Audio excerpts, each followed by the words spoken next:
Have you ever been in that place where you're thinking, why should I be the one to go first? You're hurt, you're overwhelmed, you're exhausted from trying, and yet nothing changes unless somebody makes the first move. But the stakes are high. For the betrayed partner, it feels risky and unfair to take any step forward without proof that it's safe to move. For the one who broke the trust, it feels overwhelming to engage when everything you do feels like it's never enough. So both of you wait, and in that waiting, the relationship stalls out. Trust has been shattered, and now you're stuck in a tug-of-war between justice, shame, fear, and exhaustion. You both want healing, but neither one of you knows how to move toward it without risking more pain. In this episode, we are going to explore how you can stay true to your individual healing while taking risks that support yourself and the relationship.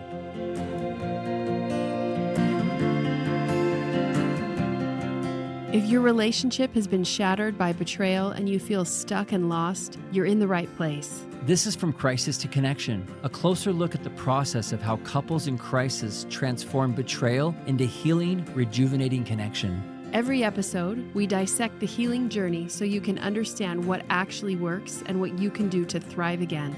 You'll step onto a clear path toward personal wholeness and vibrant partnership.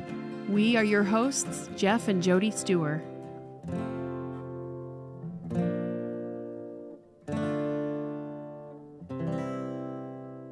In this episode, we're going to look at how couples get stuck after betrayal, why the betrayed partner might freeze or wait, and why the recovering partner might retreat or push too hard. We'll break this down into 3 parts. First, we'll talk about what courage looks like for the betrayed partner, especially when safety feels out of reach. Then we'll turn to the recovering partner and the unique challenges that come with facing the full impact of their choices. And finally, we'll explore what happens between the two of you, how the dance of waiting, reacting, and blaming can create a loop that keeps you both feeling powerless. And then we'll offer a new way forward, one that doesn't require permission, perfect conditions, or mutual agreement to begin. Whether you're the one who was hurt or the one who caused the harm, there's a way to step out of the stalemate and into movement. That's where we're going today.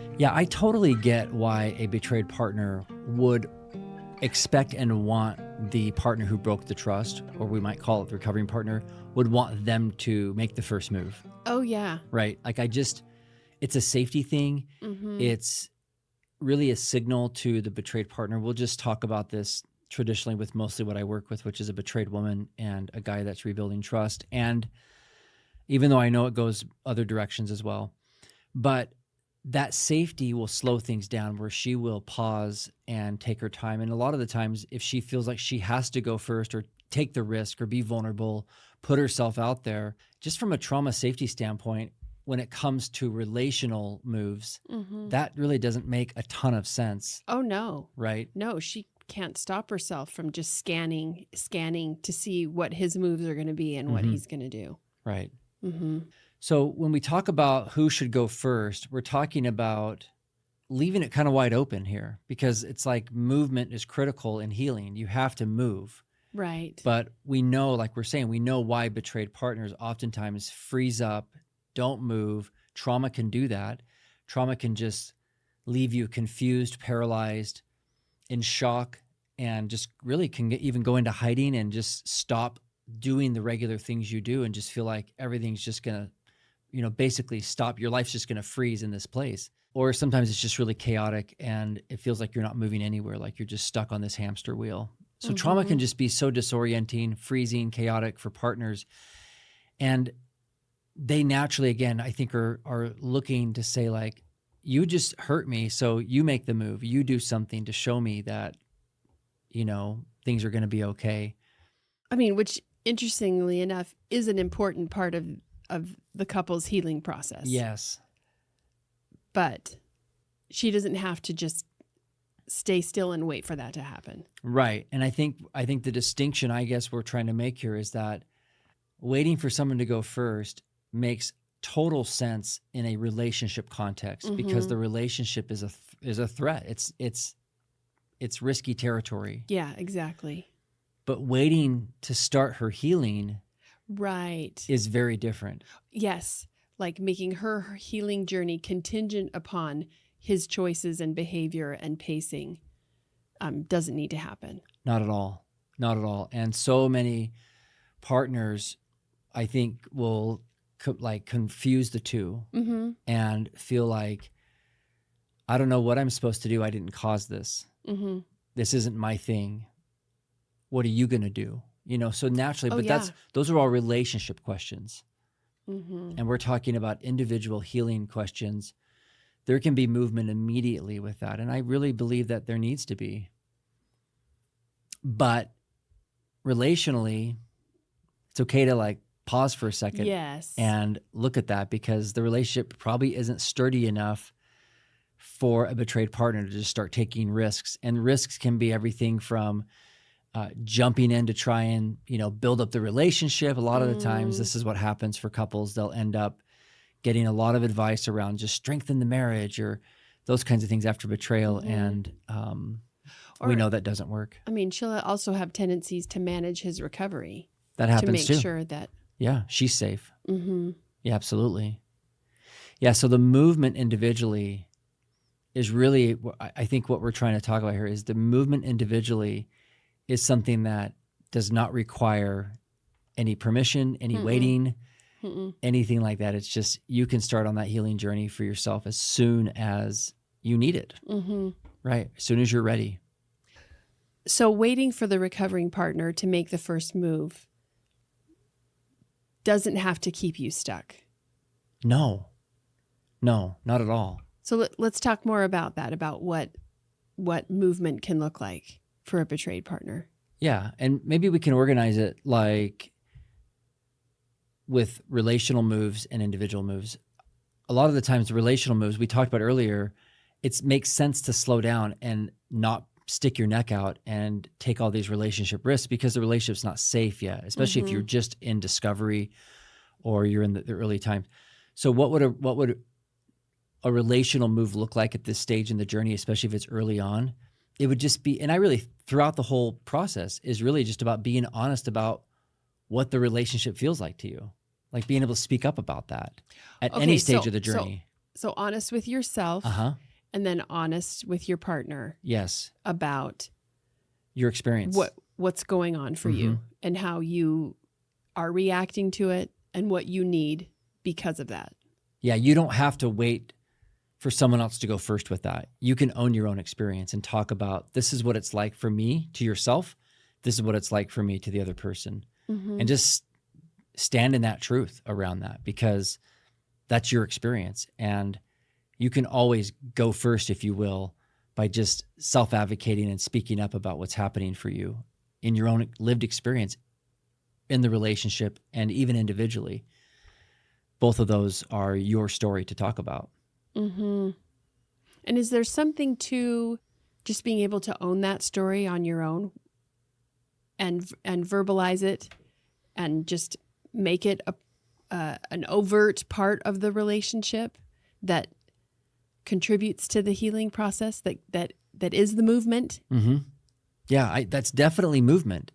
What I see with a lot of couples is when a partner who's been betrayed can say, this is where I'm at, it really is, oddly, it sounds weird, but it oddly becomes like a form of intimacy because you're seeing inside the other person. You're saying, this is where I'm at. And it sets the relationship up on a foundation of honesty and truth. Okay. So the betrayed partner is not pretending that things are better than they really are. We all have to go out in public and get through life. Sure, sometimes. But in the moments where, you're alone or you're with, you absolutely can build on honesty and just say, I'm not here. I can't do this. I can do this. And so that's a way of going first in the sense of not waiting for someone else to do that for you. You can do that as a betrayed partner. You can say, this is where I'm at. Just begin to incorporate a habit of being honest and open about what's happening and how it's affecting you. Yep. Yeah, I believe so. That is weirdly harder than it sounds. Oh, absolutely. That's just a challenge. Yeah. But that's the work, right? And you don't have to wait for for Yeah. anything to begin taking those steps to get clear on that for yourself and begin practicing sharing it. Right. And that answer can change. And right now it may be like, I don't know where I'm at with the relationship. Mhm. I don't know how I feel. And so I'm just going to be responding this way right now. Sure. And I give myself the right to change that. Oh, yeah. And that's okay. Within the minute, if necessary. Yeah, I can pivot. And the thing is that someone who's really trying to be a safe person, a recovering partner who's wanting to rebuild trust, one of the signs that they are really, truly trying to rebuild and become a safe person is that they will move with that flow. They will accept and Okay. validate just- and be like, yeah, that makes sense. Okay. What Yeah. else do you need? You know, Yeah. that's part of the restitution. That's part of the accountability. Okay. And so for a betrayed partner, this whole thing of, well, who goes first in the relationship? It's like you can go first by just naming where you're at in the relationship. Okay. And then, of course, there's this whole other side thing, which we're Yeah. not going to talk about today, which is you going first in your own individual healing and just taking charge of your own Mm-hmm. process and healing. You don't have to wait for anybody for that. So if you're the betrayed partner, the message here isn't to minimize your pain or to pretend you're ready for something that you're not. The invitation is to start with honesty, not with pressure, not with performance, but with the truth. That's the kind of courage that actually protects you.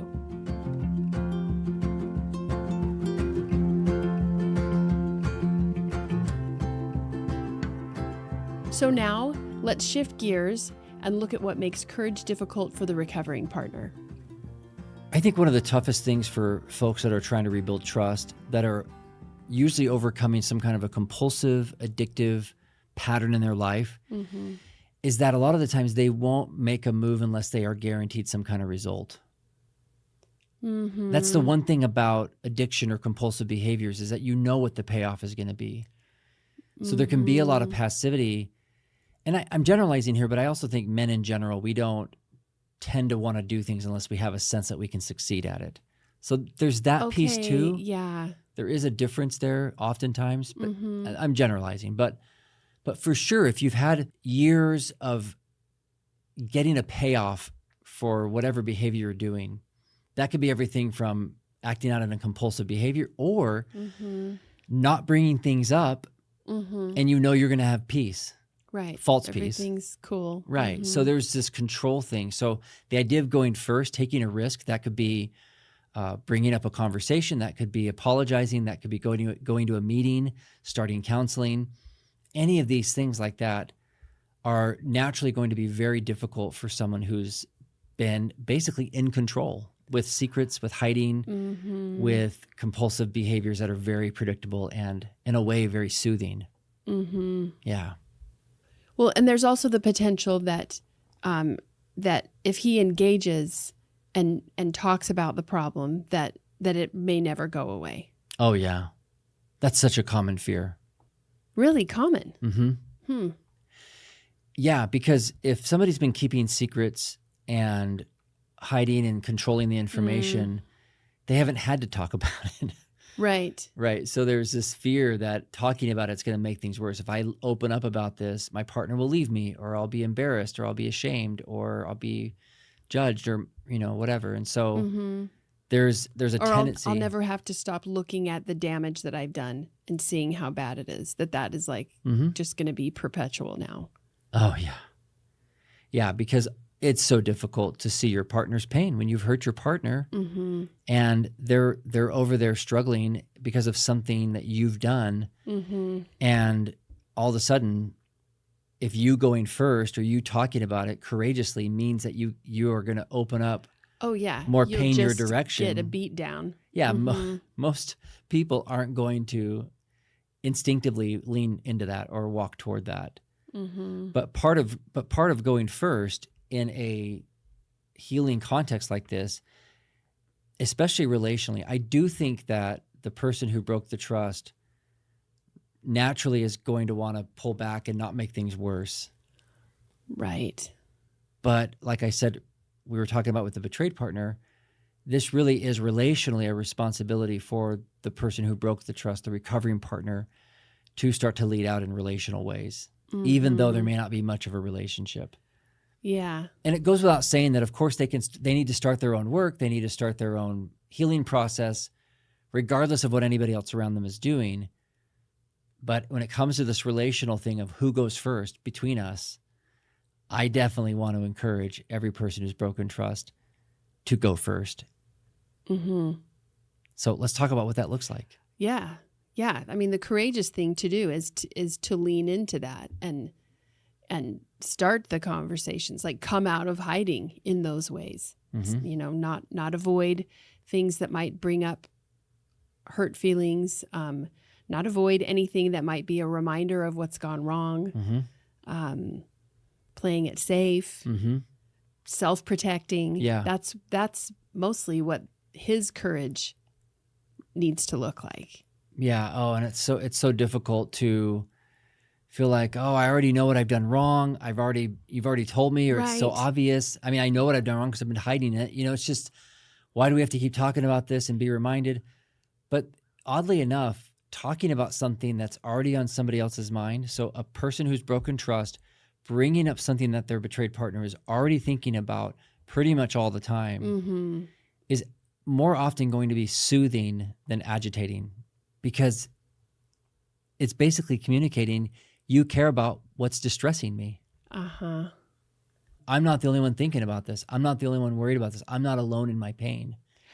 And it will be soothing to her, even if her immediate response is anger or Mhm. frustration That's right. or coldness. Indifference. Mm-hmm. Yeah, that's right. That over time, it really does begin to build the relationship piece, even though it's just an opportunity for him to not just wait for her to give him reassurances that it's going to be okay if he Yeah. does lean into a Yeah. hard conversation. Yeah. And I think that being able to do that and face that and talk about it with your partner actively means that you have to even be able to have conversations with yourself about it and recognize that you're owning and you're honest about what's happened and that you're facing your own story. And this is something that we talk about and teach a lot inside of Courage Together, because this is not something that comes naturally to anybody, especially a lot of men. But it doesn't come naturally to a lot of folks, especially who've broken trust. The instinct usually pushes them the other way to avoid, to hide, to keep doing more of what they've been doing. But people need a process and help and support to learn how to stay in it and keep facing it, starting with themselves. So if you're the one who broke trust, courage doesn't mean having all the answers or rushing your partner toward forgiveness. It means staying present with the damage without trying to control the outcome. Now, this is hard, but it matters. Now, let's look at what happens when both of you are stuck in this waiting game together.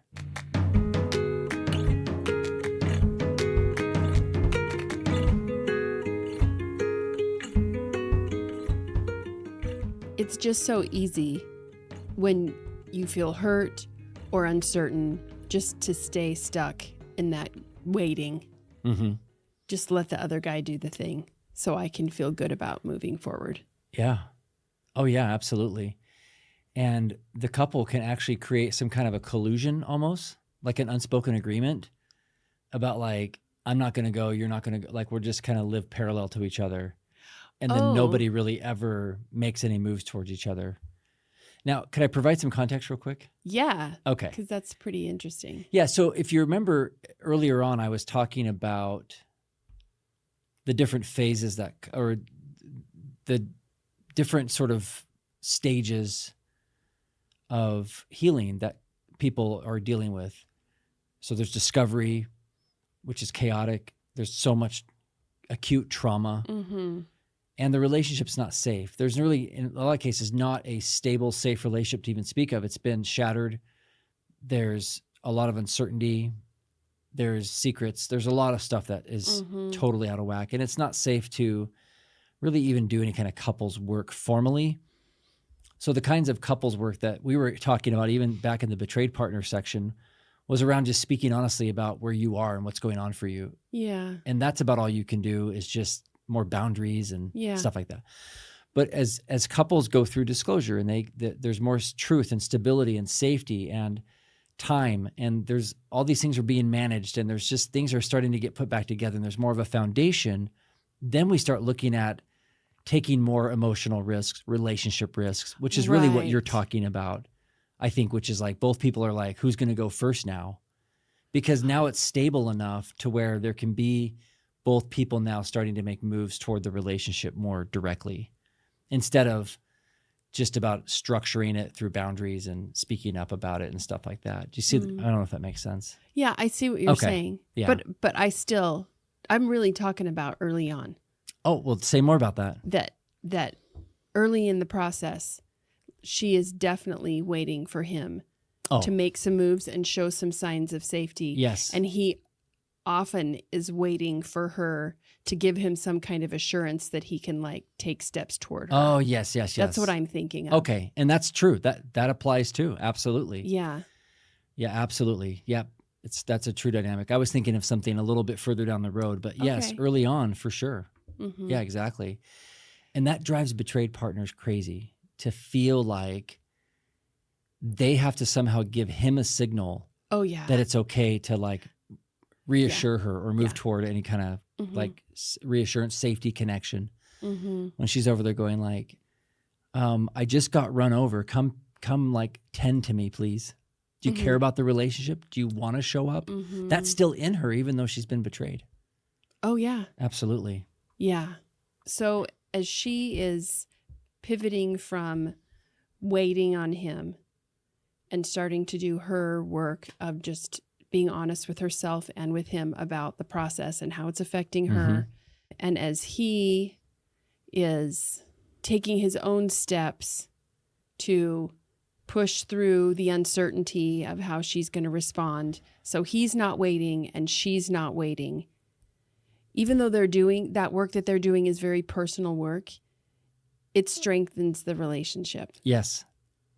Yeah, and that's absolutely like the model Mhm. and the direction that we believe in, and that's a big part of our program Courageous Together, which is everything you do is relational.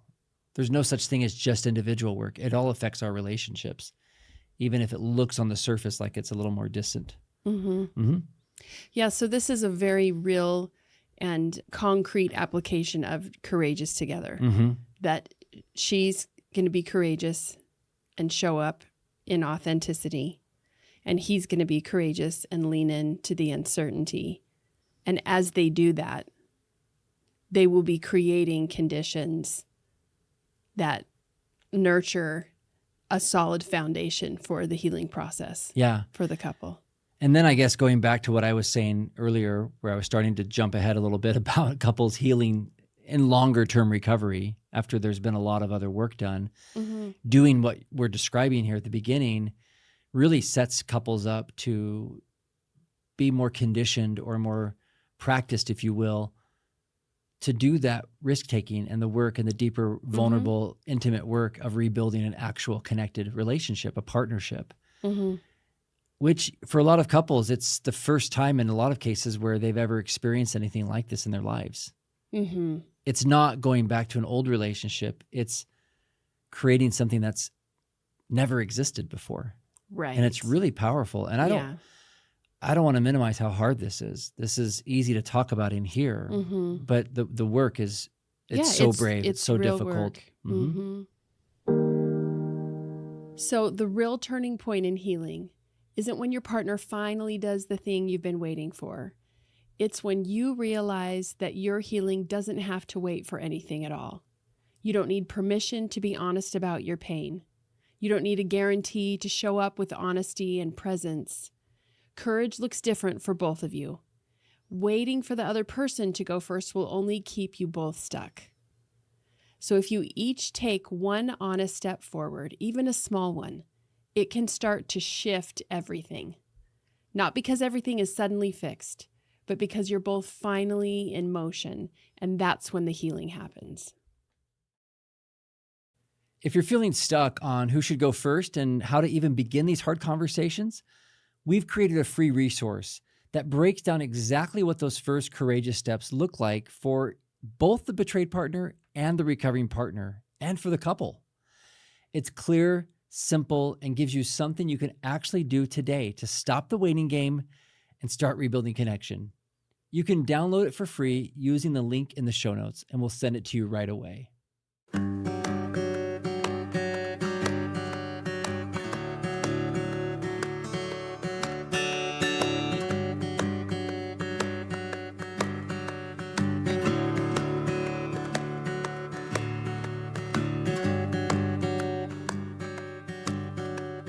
Before we sign off, we want to show you an example of couples doing the work of healing, learning, and growth.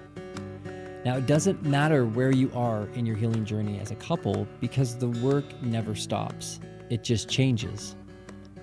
And today, I want to share an example with all of us from a couple in our Courageous Together program who shared this with me and gave me permission to share it with all of you. And this is a couple that has been working at recovery for quite a while, actually. And the husband is really just been shut down. She said that he's really not had a lot of emotional depth, not a lot of experience with empathy. And they found an app that has helped him identify and deepen his connection to his own emotions. Yeah. And so she said, these are her words now. She said, the other night when we were having a difficult conversation, my husband told me it was really helpful for him. He kept saying, I'm sorry to hear how you feel. And so I asked him to tell me how he thought I was feeling. Then I sat quiet and had to show a ton of patience as he found the words to express how he thought I was feeling. And he was surprisingly accurate. That probably felt good. Yeah. So then she says, I filled in a couple more emotions, and the shift that took place in me was surprising as well. I could feel my heart rate slow down and the shaking in my legs calm down just by hearing him say something like, well, you probably feel, and then he would say that over and over again. Yeah, like he entered her world and normalized, and then she could just, her And he was- nervous system could just Yeah. relax. Mm-hmm. That's beautiful. Yeah, and he was just guessing different emotions he thought she was feeling. And like she said, pretty spot on. Yeah.